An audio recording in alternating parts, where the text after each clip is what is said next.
सूरदास कल बताया था, नरसिंह जी के साथ में 16 साधु महात्मा सूरदास के रूप में वहां पर थे। जैसे ही वो गए गिरे तो बैठे रहे हंसे। कोई गिर जाए तो आदमी हंसता है, दुनिया की रीत है। होना ये चाहिए कि कोई गिरे तो उसको उठाए, लेकिन आज तो आदमी की जो बुद्धि है वो बुद्धि दुर्बुद्धि में लगी हुई है। आदमी इसी में लगा हुआ है कि कैसे किसी को गिराया जाए, किसी की टांग धर के नीचे लाया जाए। और इसीलिए हम बात करते हैं सद्बुद्धि की। आज आवश्यकता धन की नहीं, सद्बुद्धि की है, जो लोगों को उठा सके। उठाना तो कहीं गया और आदमी हंसने लगा, और ये हंसी हम पर ही उल्टी पड़ सकती है, क्योंकि कभी न कभी वो दिन हम पर भी लौट कर आएगा। इसलिए दुख में किसी के हंसिए मत, सुख में मुस्कुराइए और दुख को बढ़ाइए, सहयोग करिए, मदद करिए। भाइयों बहनों, साधु हंसने लगे और जैसे ही वो जोशी जी, कोकलिया जी महाराज वहां गिरे, उनकी धोती अटक गई।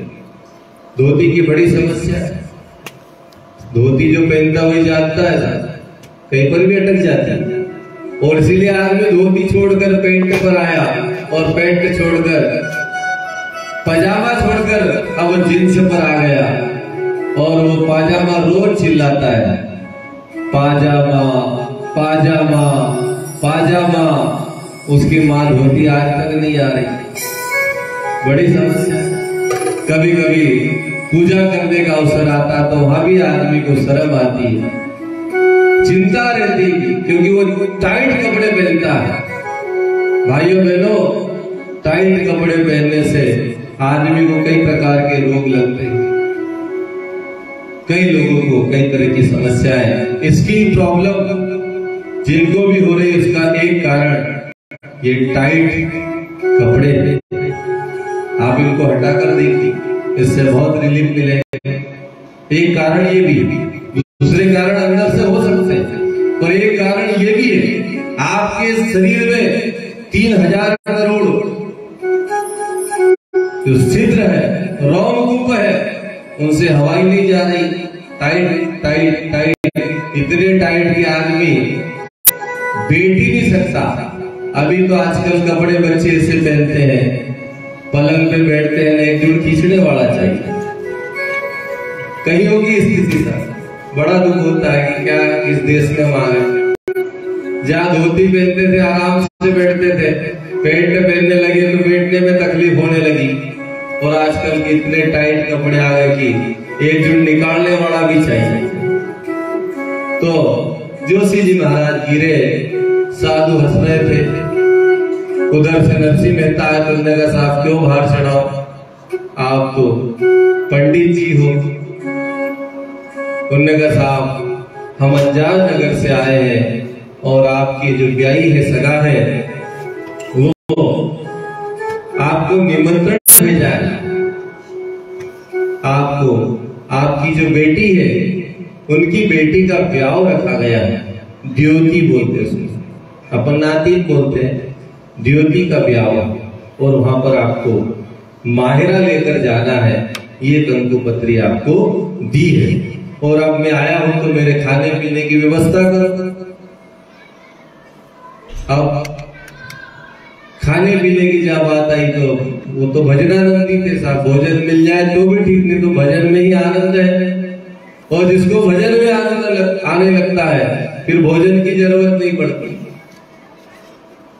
तो जैसे उन्होंने कहा साहब भोजन की व्यवस्था करो, तो नरसिंह जी क्या कहते हैं, लेवाने देवाने जोशी राम जी रो नाम जी, लेवाने देवाने जोशी राम जी रो नाम जी। तुलसी जी की माला ले लो, देवा सालिद राम जी। तुलसी जी की माला ले लो, देवा सालिद राम जी। लेवा देवाने देवाने तो केवल राम जी का नाम है साहब। और आप भी राम का नाम लो तो तुलसी जी की माला ले लो और भजो राम राम। जोशी जी ने कहा भाई कहाँ फंसे, खाने को भी नहीं है, अरे कुछ तो दो। तो सूरदास जी गए, ज्ञानदास जी और एक तुम्बा ले आए। तुम्बा ढेर मिलते हैं, आजकल तो तुम्बा भी नहीं मिलता है, पहले बहुत हुआ करते थे तुम्बा, जिसमें बाद में पानी भी भर सकते हैं। साधु महात्मा कोई ना कोई लाते हैं, उसमें भोजन करते हैं, उसी में लेते हैं। तुम्बा लेकर आए, उनको पकड़ा दिया। अब वो जोशी जी उसके अंदर हाथ घुमाने लगा, इसके अंदर कुछ माल होगा। तो उनने हाथ घुमाया तो उनने क्या है, बोले इसमें तो हवाई लग रही है। बोले हवाई है तो फिर काहे के लिए दिया? बोले तुम्बा लो और पूरे नगर में घूमो, मांग लाओ और आप भी बनाओ और हमें भी खिलाओ। जोशी जी घबराए, वहां से रवाना हो गए। नगर साहब ये तो यही परेशान है, न्योता देकर चले गए। अब नरसिंह मेहता कंकुपत्री को लेते हाथ में और उसको पढ़ते हैं। तो उसको पढ़कर मगन हो गए कि साहब हमारे कोई ब्याही सगा भी है जो हमको याद करते। सुख में और दुख में अपनों को याद करना चाहिए, क्योंकि काम वही आते हैं। ब्याही सगा केवल बनाने के लिए न हो। समधि का मतलब है समान विचारधारा, जिसकी विचारधारा मिल जाए उसको समधि कहा जाता है। समान विचारधारा ही समधि बनता है। वो धन से बड़ा हो सकता है, लेकिन मन दोनों के मिले तब समधि, तब विचारधारा मिले और तभी वो रिश्ता निभता है। तो समान विचारधारा के जब दो लोग संबंध बनाते हैं तो समधि होते हैं और उनका संबंध लंबे समय तक चलता है। विचारधारा अलग हो तो फिर संभव नहीं है कि वो कई बात आगे बढ़ पाए, वो टूट जाती है। कंकुपत्री को उन्होंने लिया, सिर को लगाया, माथे को लगाया और द्वारका के रास्ते पर एक पीपल का पेड़ था, उस पीपल के पेड़ के पास में ले जाकर रख दिया।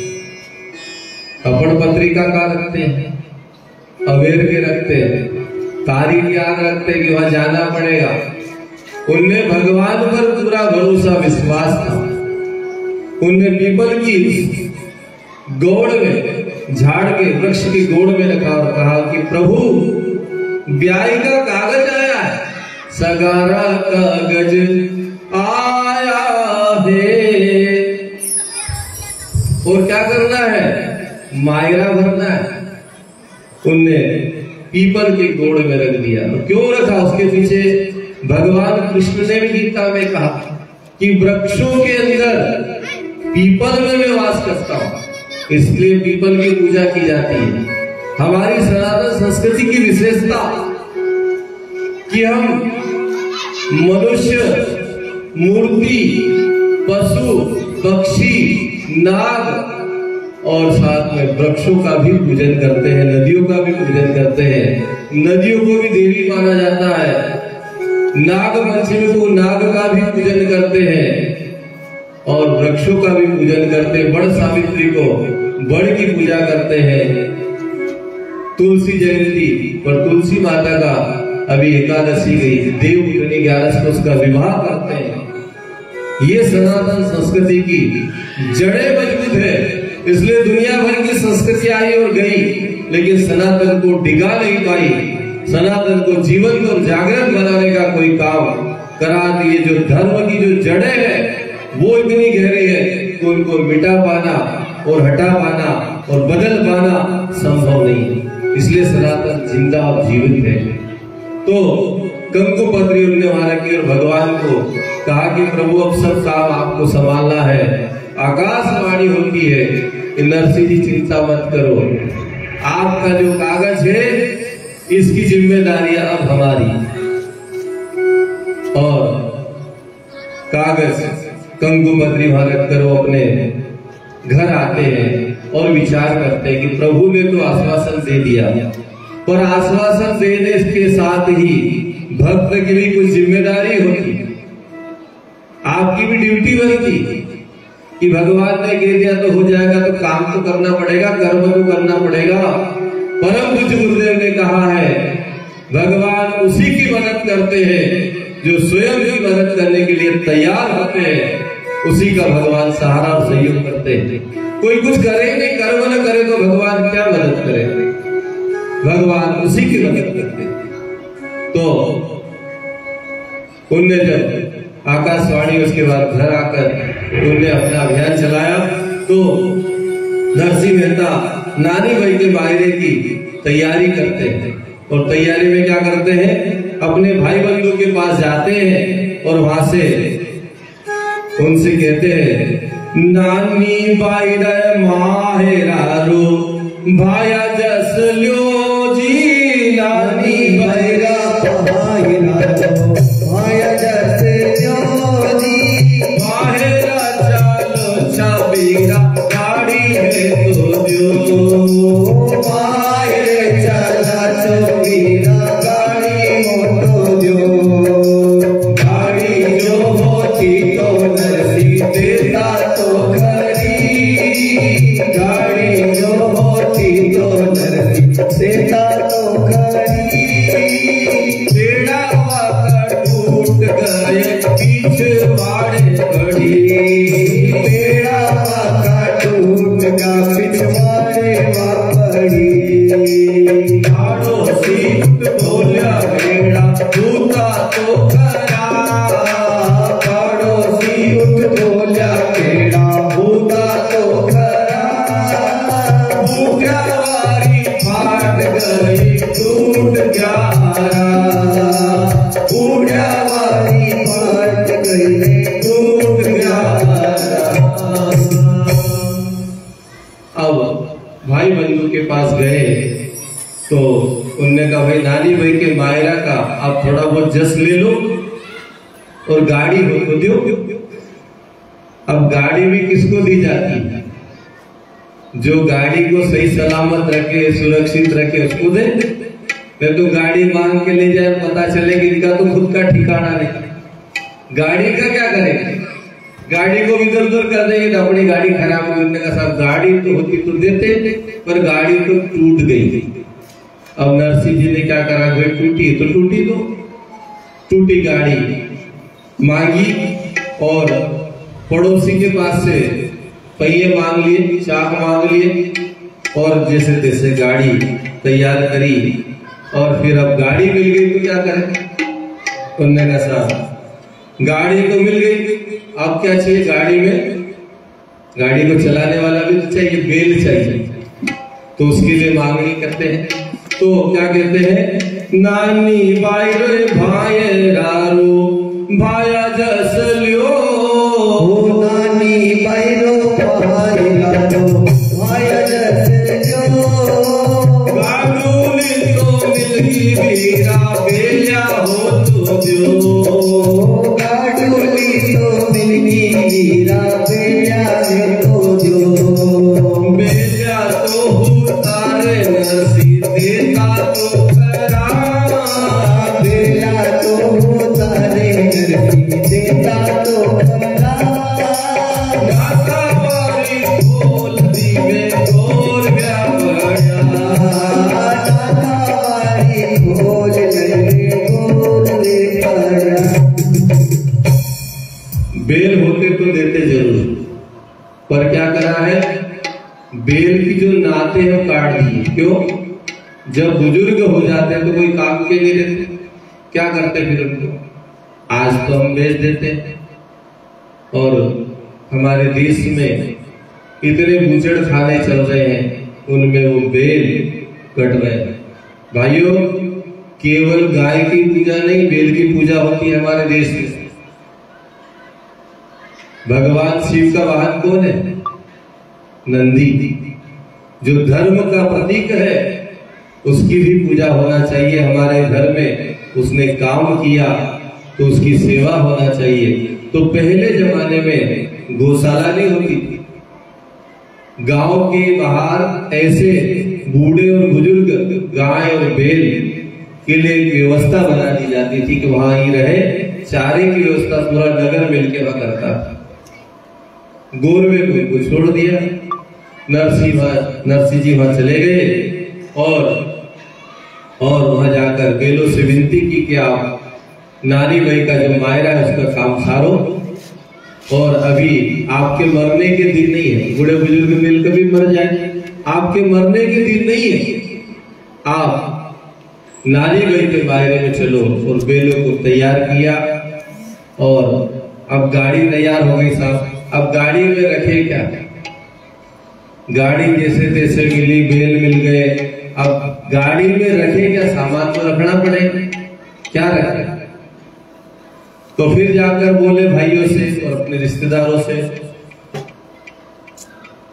कि भाई गाड़ी तैयार हो गई, चलो मायरे के लिए बुलावा देते हैं। पूरे नगर में बुलावा जाता है, अपने समाज में रिश्तेदारों में कहते भाई मायरा चलना है, कल सबको आना है, कल मायरा भरा जाएगा ना, तो आज से निमंत्रण, कल मायरे का समय यही रहेगा, मायरा भरा जाएगा, तो मायरे में सबको आना है। नानी भाई का मायरा हमारे जो मुख्य यजमान बने हैं सौभाग्य मयूर भाई को मिला है, मयूरारे, तो निश्चित ही कल मायरा धूमधड़ाम से भरेगी। तो मायरे के लिए अपने भाई बहनों को जाकर कहा, तो क्या बोले? मारा तो घर में नरसी घणो छे काम जी, मारा तो घर में नरसी घणो ही छे काम जी। दुर्वासा मिले जा भज राम राम जी, दुर्वासा मिले जा भज राम राम जी। नानी मायरे मायरा लो भाया जस लो, नानी मायरा मायरा लो भाया जस लो जी। गगनी चलो तो कावड़ो तो दियो, सगनी चलो तो कावड़ो तो दियो। बाकी तो नहीं छे नरसी एक की पूछ जी, बाकी तो नहीं छे एक पूछ जी। माया रे भरोसे तो क्यों राही पूछ जी, माया रे भरोसे तो क्यों राही। उनने कहा कि भाई साथ में चलो। उनने कहा हमारे घर में तो काम बहुत है, तुम तो अपने सूरदास को ले जाओ, वो राम राम भी भजा करेंगे साथ में। तुमने कहा साथ चलो, कोई बात नहीं, साथ में चलो, एक एक काम हो दो। मायरे में सबका सहयोग लगता है, जो मायरे तैयार करके जाते हैं अपना सहयोग लगाते हैं। और कल मायरा देखा जाए, आपका सहयोग लगना चाहिए। जिनने भी इस कार्यक्रम में अपना सहयोग लगाया उसने मायरा भरा है। और कोई चूक गया हो तो वहां पर टेबल लगी हुई है, हमारे कुछ भाई बैठे हुए हैं, अपना सहयोग टेबल पे जाकर दे सकते। सारा पैसा देव कार्य में, माता जी के कार्य में खर्च होगा, तो आप अपना सहयोग जरूर दें। मायरे में आपका एक अंश लगना चाहिए। जो भी भाई है मायरा सुन रहे, जाते की आवाज जा रही है, उनसे निवेदन है कि आपका भी एक सहयोग मायरे में जरूर लगे। उन्होंने कहा कि कापड़ा दो, उन्होंने कहा ये तो पीछे पड़ गया। फिर भी बहाना मारा, क्या था? हाथी तो नहीं छे नरसी, 1 टका की पूछ, 1 टका भी देने की हमारी तो ऐसे पूछ से आदमी को जलन होती, पूछ जिसकी बढ़ जाए उससे जलन होती। लंका में हनुमान जी गए तो अंग भंग करने का जब कहा गया तो हनुमान जी परेशान हो गए, पता नहीं है अंग भंग में कौन सा अंग काट देंगे, कौन सा अंग काट देंगे। कहीं नहीं हो सूर्पणखा की याद आ गई तो नाम काट दिया। पर रावण ने कहा कि पूछ में कपड़े लपेट दो, तेल लगाकर जला, पूछ से हर आदमी को चीड़ होती है। ये कार्यक्रम होगा, इस कार्यक्रम में कई लोग बढ़ चढ़ के काम कर रहे हैं, पर किसी की कुछ फर्क पड़ जाए समाज में, हर क्षेत्र में इसकी पूछ बढ़ती है, उससे जलन होती है। आग लगाते हनुमान जी की पूछ में आग लगाई थी, आपकी भी पूछ बढ़े तो कई लोग आपकी पूछ में आग लगाने वाले तैयार हो जाते। घर में भी झगड़े इसी बात के, सासू को इस बात का तो कैसे बहू ने उसको नहीं पूछा, बहू को ये चिंता है कि सासू ने नहीं पूछा और झगड़ा पूछ के झगड़ा। तुमने कहा साहब पूछ किसी की व्यक्ति की बढ़ जाए तो बड़ी तकलीफ, और न पूछे तो भी तकलीफ, दोनों तरफ तकलीफ। पूछ बढ़े तो भी तकलीफ, न पूछे तो भी तकलीफ। तुमने कहा साहब हमारी तो कोई 1% की भी पूछ नहीं, देने की कोई सामर्थ्य नहीं है, और आप हमारे भरोसे क्या साधु बने हो? ये मूल जो उड़ाई है वो हमारे भरोसे उड़ाई क्या? तब नरसिंह जी चुपचाप हो गए और उन्होंने कहा, सुन नरसिंह चुपचाप है सुरे श्री जगन्नाथ, सावल देसी कापुड़ा गिरधर चाले साथ। उन्होंने कहा कोई बात नहीं देना मत दो, मेरा सावरा मेरे साथ चलेगा, कापड़ा भी देगा और साथ भी चलेगा। और ये भरोसा व्यक्ति के अंदर जागना चाहिए, इतना भरोसा भगवान पर होना ही चाहिए। और यदि विश्वास न हो तो आपकी भक्ति कच्ची है, आपकी भक्ति मजबूत तभी मानी जाएगी जब संकट आए, और संकट में आप डटे रहे तो समझना कि आपकी भक्ति सच्ची, नहीं तो भक्ति तो दिखावे की हो सकती। और भक्ति की परीक्षा संकट में होती कि भगवान को याद करते हुए भगवान को छोड़ते नहीं, परीक्षा इसलिए तो लेता है। और नरसिंह जी को अटूट विश्वास था, और जब ये विश्वास अटूट हो जाता है तो चमत्कार भगवान का विश्वास, हमारा विश्वास डगमगाने लगेगा जब मुसीबत आती है। भगवान ने क्या किया, भगवान क्या किया, भगवान पर अटूट विश्वास हो, भगवान पर विश्वास होना चाहिए। दीनदयाल जी रायगढ़ प्राचीन समय में वहां के राजा थे, और राजा थे तो राजा एक बार मुगल सेना से गिर गए। सेना का मुगल सेना घबरा जाएगा तो ये लगने लगा कि हो न हो अब हमारे राज्य पर कब्जा हो जाएगा, हमको बंदी बना लिया जाएगा। उनका एक भतीजा था अंगद सिंह, विश्वास की बात कर रहे हो भगवान। अंगद सिंह जी आए और उन्होंने कहा कि महाराज चिंता मत करो, सेना को लेकर जंग नहीं जीती जाती, व्यक्ति के हौसले बुलंद होना चाहिए, आत्मविश्वास होना चाहिए, और प्रभु पर भगवान पर विश्वास हम जीत सकते हैं। और अंगद सिंह सेनापति थे, उनका भतीजा था लेकिन सेनापति था, गया और मुगल सेना के सैनिक थे उनको धराशायी करता चला गया, और उनका जो सेनापति था, जो प्रमुख था, उसका सिर धड़ से अलग कर दिया, और उनके सिर पर हीरो जड़ी एक मुकुट वो लेकर राजा के पास आया। उस मुकुट के अंदर से एक हीरा उन्होंने निकाल लिया, और हीरा इसलिए नहीं निकाला, उसको चाहिए।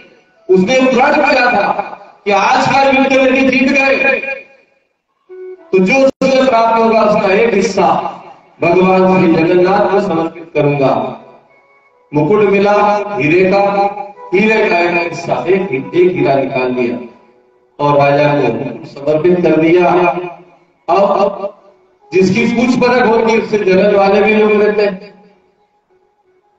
अंगद सिंह जी की शिकायत जो राजा के चाटुकार ने कर दी, महाराज आपके साथ धोखा हुआ, हीरे का जो मुकुट मिला उसमें से एक हीरा निकाल लिया गया, आपके सेनापति ने निकाला।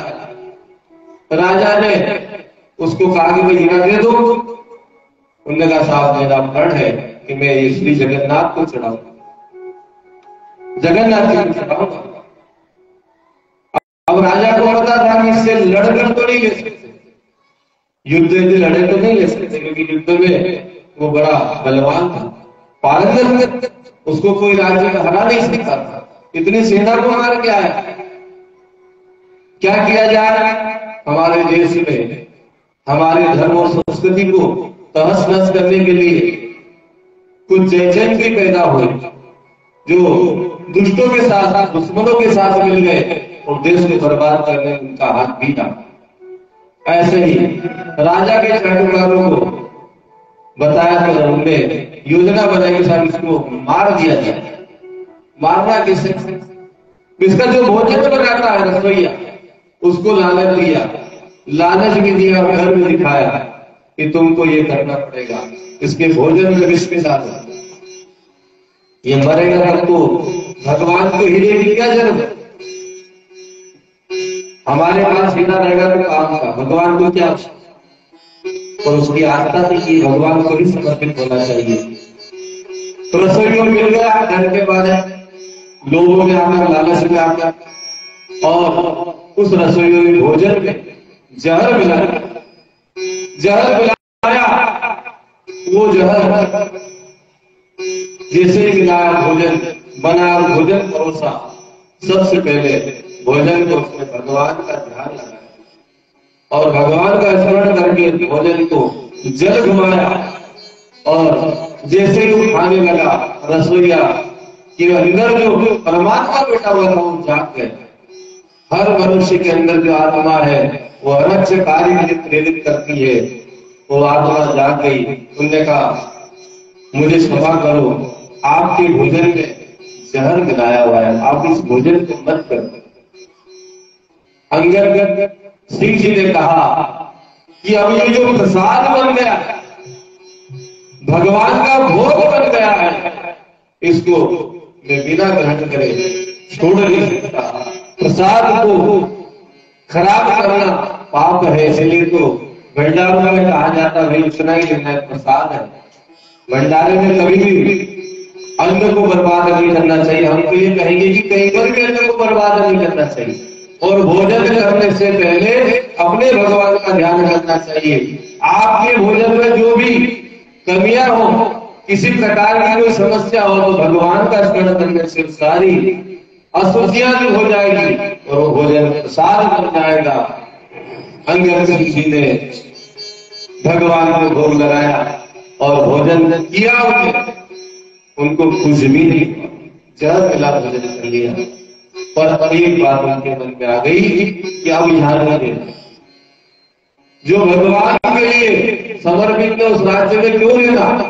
अंगद सिंह जी चल गए और जब वो बाहर निकले, सुबह सुबह जल्दी निकल गए कि अब ये हीरा जो है ये भगवान की अमानत है, जगन्नाथ जी की अमानत है, इसको यहाँ नहीं लेना देना चाहिए। निकल पड़े और बहुत दूर जाकर एक तालाब के किनारे जाकर तालाब में स्नान किया, भगवान का भजन किया। राजा को पता लगा, राजा ने सैनिक भेजे और आदेश दिया कैसे भी हो, या तो वो राजी से दे दे, दबाव में दे दे, नहीं तो मार कर हीरा लेकर आना है। भगवान के कोई काम का हीरा नहीं। अब जैसे वो ध्यान कर रहे थे, सैनिकों ने घेर लिया और सैनिकों ने घेरा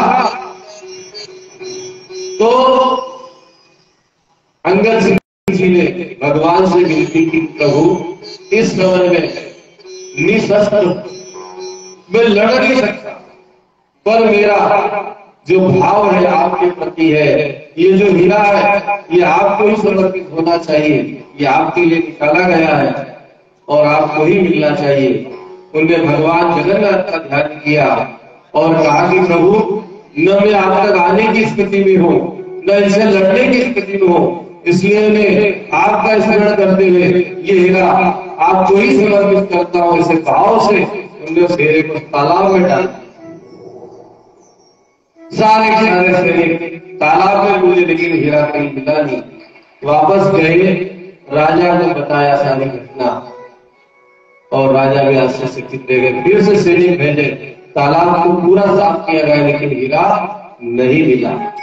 और धन्य सिंह जी उस भगवान के दिव्य धाम जगन्नाथपुरी में गए। भगवान के जब दर्शन करे तो भाइयों बहनों, उस भक्त की जो विलासा थी वो हीरा उस भगवान के गले में जो हार था उस हार में चढ़ा हुआ मिला। ये है भगवान में विश्वास की बात। ऐसे ही हमारे लाडले भगवान के लाडले नरसिंह मेहता का विश्वास था कि प्रभु आएंगे, हम तो चले, भगवान आएंगे, भगवान हमारे साथ चलेंगे, बस हमें चलने की आवश्यकता है। भाइयों बहनों, ऐसा अटूट विश्वास जब होता है तो भगवान जरूर आते हैं, और आते ही नहीं है, चमत्कार करते हैं। तो नरसिंह मेहता अब मायने की स्विच करते हैं, और मायने के लिए बड़े बड़े तुम्बे और तुमड़ियां सब रखते गाड़ी में, और बीच में भगवान के सिंहासन को रखते, मदन गोपाल को रखते हैं। उन्हें कहा आप ही तैयार करना। और कपड़े, अब कपड़े साधुओं के पास क्या मिले, टोपियां थी और गंगोट थी, वो पोटली बना ली और वो भी ले चले। और इस प्रकार से सारे मायने की सामग्री लेकर वो चलने लगे। और जब वो चलने लगे तो लोग उनको हंसने लगे कि देने लेने कहीं नहीं है, लेकिन ये जा रहे हैं। क्यों जा रहे हैं हम जानते हैं, यहाँ खाने को नहीं मिल रहा तो वहां आएंगे। कई प्रकार के व्यंग करते हैं, क्योंकि जमाना हर अच्छे काम करने वाले को व्यंग करता है। हर आदमी को समस्याएं आएगी। आप ही कहीं धोती कुर्ता पहनकर निकल जाओ तो कई प्रकार के कमेंट्स आपके ऊपर हो जाएंगे, क्योंकि इतना आसान नहीं है। हम इस दौर से गुजरे हैं। आज से 22 साल पहले जब हम पहनते थे तो युवा थे और पहनते थे तो कई लोग हंसते थे, कई लोग कई तरह की वो करते थे, साधु बन गए हैं, ऐसा बन गए हैं। लेकिन भगवान के रास्ते पर चलने के लिए कठिनाइयों का समाधान सामना करना पड़ता है। जब सामना होता है समाधान होता है, और आपका अडिग विश्वास परमात्मा आपको आपके आध्यात्मिक उन्नति के लिए आपको ऊंचा उठाता है। भाइयों बहनों, वो लेकर चले हैं और जंगल में जाते हैं, और ठंड की रात, माघ महीना, और इसी प्रकार से ठंड की रात में, क्योंकि कल भी अपने पास रानी में मायरा ठंड में ही होता है, ठंड में ही भरा गया, और इसलिए आज दिन भर पता चल गया। अभी तो कुछ कृपा करी कि हवा रुकी। गायत्री माता को बोल के आए थे कि माता जी आरती करी तो थोड़ा सा ठंड को रोको, हवा को रोको, ताकि माया सुनते लोग घर से निकले, नहीं तो रजाई में से निकलने का मन ही नहीं कर रहा था। तो हो सकता है कहीं ना कहीं कृपा प्रभु की हुई, और जंगल में जाकर गाड़ी फिर से टूट जाती है, सारे टुकड़े बिखर जाते हैं, और वो सारे सूर्य स्वामी परेशान होने लगते हैं। और परेशान जब होते हैं तो नरसिंह मेहता अपने लिए नहीं, संत जो होता है वो अपने लिए नहीं मांगता है, औरों के लिए मांगता है, औरों के हित की बात करता है। जो औरों के हित जीता है, औरों के हित जो मरता है, उसका हर आंसू रामा है, प्रत्येक कर्म ही जीता है। औरों के जीने का भाव साधु संतों को दुखी देखा तो उनने अंतिम जो उनके पास विकल्प था, केदार राग गाया, भगवान को याद किया, प्रभु आइए और आकर हमारे इस काम को संभालिए। नाली गई के बारे में जो साधु चल रहे हैं, परेशान हो रहे ठंड के कारण, और गाड़ी भी टूट गई, अब जाए तो जाए कैसे। तब भगवान आधी रात में जागते हैं। सारी रानियां जो उनकी रहती है वो कहती, प्रभु कोई सेवा में कमी नहीं, सेवा में कमी नहीं, हमारे भक्तों पर भीड़ पड़ी, रुक्मणी जी कहती कि प्रभु तुम्हारे भक्तों को आधी रात में समस्या आती, भक्त में समस्या जब आए तभी बुलाए। और भगवान विश्वकर्मा के पास जाते हैं और सारा सामान गाड़ी को ठीक करने का लेकर चल पड़ते हैं। और अब उस नगर के बाहर, जूनागढ़ के बाहर जंगल में आकर आवाज लगाते हैं। क्या लगाते हैं? घड़ी दूर सो दौड़ो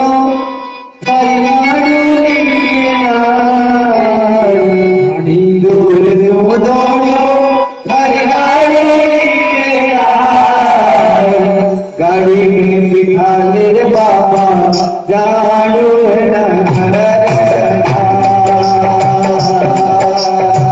गाड़ी में बिठा ले बाबा जानो गाड़ी में बिठा ले बाबा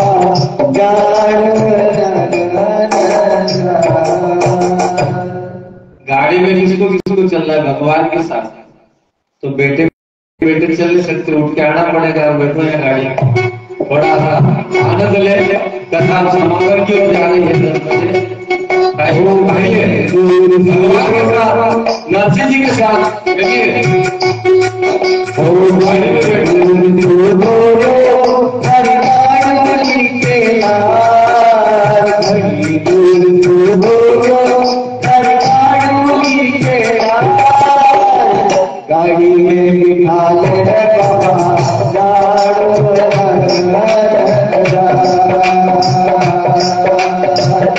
गाड़ी में बिठा ले बाबा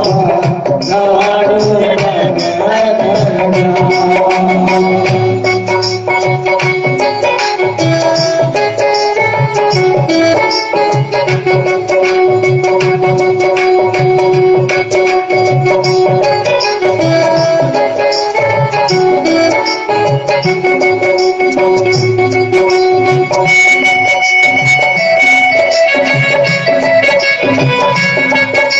बिठा ले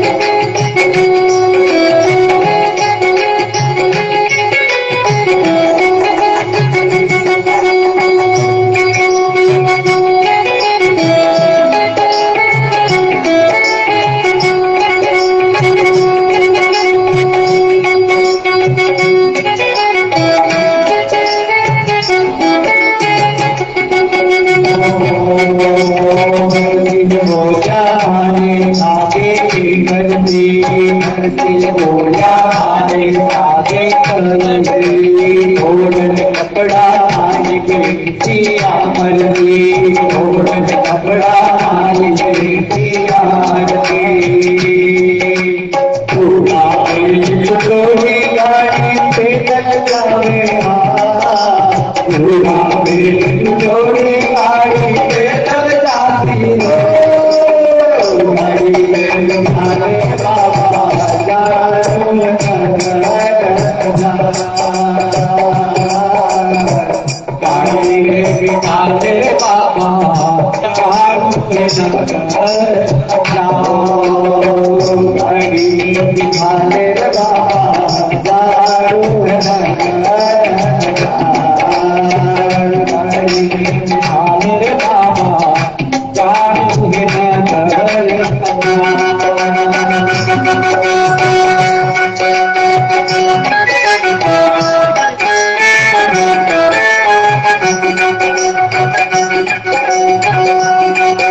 थोड़ी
से आया हूँ और तुम्हारे साथ चलना चाहता हूँ।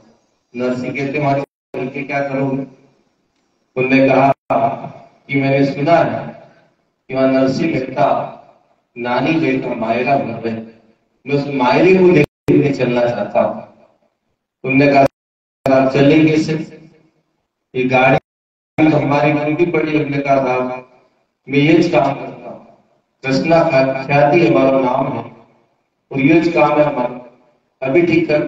भगवान ने गाड़ी हाथ लगाया और गाड़ी को जैसे कोई विमान बन गई हो और सभी सूर्य सामने भी उसमें बैठ गए, सारा सामान भी रख लिया और गाड़ी कौन चला रहा है? स्वयं भगवान। भगवान किसी की गाड़ी चला दे, इससे बड़ा और क्या है? नरसी का पीछे बैठे हैं और उन्होंने कहा कि मैंने आपको जान लिया। भगवान को जान लेना भी अच्छी बात है। दर्शन करने का मतलब केवल देखना नहीं होता, पर हम देखने में ही मग्न है। मंदिर में जाते हैं, हमारी नजर भगवान से मिलती है, हम क्या देखते हैं? माता जी का श्रृंगार, क्या क्या खिलाया है, क्या क्या रखा है, क्या क्या उड़ाया है। पर दर्शन जो करते हैं उसका वैज्ञानिक आधार दार्शनिक होते हैं। दर्शन माने फिलॉसफी विज्ञान। हम जाने परमात्मा को हम कैसे याद करें, तो नरसी जी ने उनको देख लिया, जान लिया। उन्होंने कहा ये तो वही है जिनने अर्जुन के रथ को चलाया था। और भगवान ने कहा कि आपने जान लिया, अच्छी बात है, किसी को बताना नहीं। और गाड़ी विमान की तरह चलती है और सीधे अंजार में जाकर ब्रह्म मुहूर्त में रुकती है। आज की कथा यह विराम देते हैं। अब कल मायरे का क्रम जैसे शुरू होगा। अंजार पहुंच गए अपन, अब कल मायरा भरना अंजार में जाकर, तो कथा को ही विराम देते हुए आरती की तैयारी करें। उसके यजमान आरती के लिए आ जाए। हमारी टीम को भी जल्दी आज थोड़ा सा जाना है, क्योंकि ये आधे रास्ते में आज समस्या आ गई। समस्या है अच्छे काम का, और समस्या भी छोटी मोटी नहीं, बहुत बड़ी। फिर भी कई जगह प्रभु की भक्ति को हाथ खींच कर लाई। हमने कहा 10 बजे आपको छोड़ देंगे, आप चले जाता। समस्या निकट है और आप आ जाइए, क्योंकि आज तत्काल में नया आदमी काट रहे और ढूंढेंगे तो फिर उसके तालमेल कैसे बनेंगे? क्रम बना हुआ है। आइए आरती करते हैं। शादी की तैयारी हो चुकी है। सभी भाई बहन अपने स्थान पर जो आसानी से खड़े हो जाए, बूढ़े बुजुर्ग जिनकी गोद में बच्चे हो वो बैठे हैं। ऐसे आरती करें, भगवान की आरती।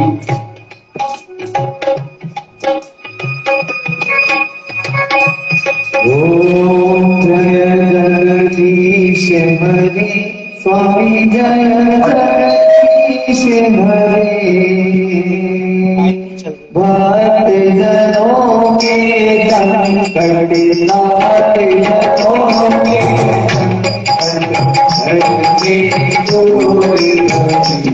ओम जय जगदीश हरे।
समर्पयामि शीतलीकरणं महा हरि ओम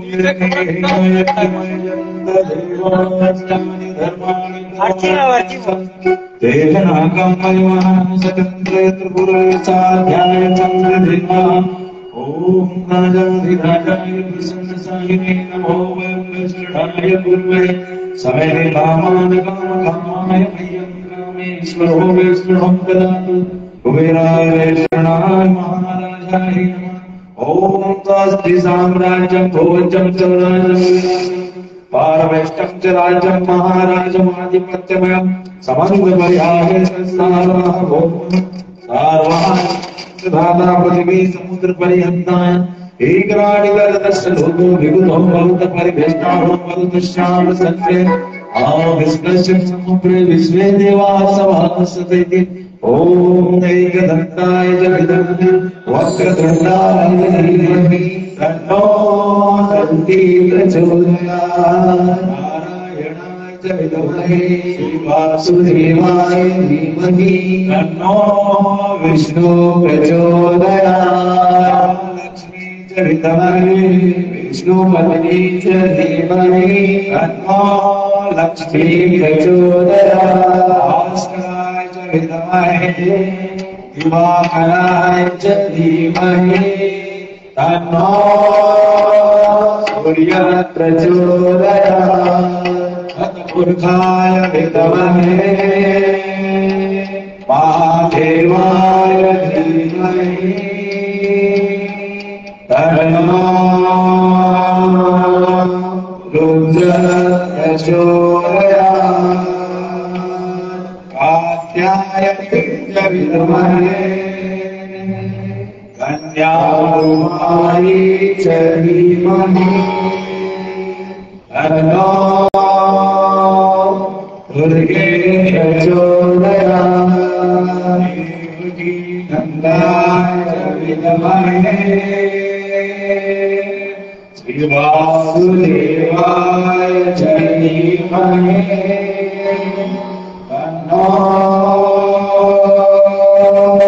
विष्णु प्रचोदयात् पुष्पाञ्जलिं समर्पयामि पापानि जन्मानि कृतानि च तानि सर्वाणि चक्षुर्दक्षिणां वदेहि मन्त्रहीनं क्रियाहीनं भक्तिहीनं सुरेश्वर यद् पुरितं मया परिपूर्णं ददातु नागासिनं मदभ्यां भूमिर्दिशस्वता रोगा